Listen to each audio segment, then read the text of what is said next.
గమనించదగ్గది. తెలంగాణ రాష్ట్రం వచ్చిన తర్వాత బీఆర్ఎస్ ప్రభుత్వం వాళ్ళు 2015 సంవత్సరం నుంచి చేప పిల్లలు 9 కోట్ల కాంతి మొదలుపెట్టి బీఆర్ఎస్ గవర్నమెంట్ పోయే 2023 సంవత్సరం వరకు 115 కోట్ల రూపాయలతో చేప పిల్లల స్కీము ముగింపైంది.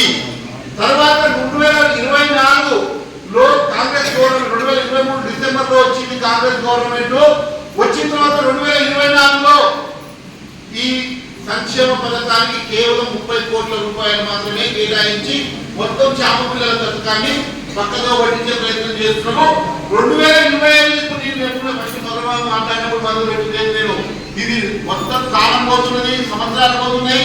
ఇప్పటిదాకా గవర్నమెంట్ దగ్గర ఉచిత చేప పిల్లలకు సంబంధించింది ఏమి కూడా ప్రొడక్షన్ ఇస్తారా ఇలా చేపలు వేస్తారా మనం మొదలు ఈ స్కీమ్ మొదలు పెట్టినప్పటి నుంచి మన సంఘం ఒకటే కోరుతుంది.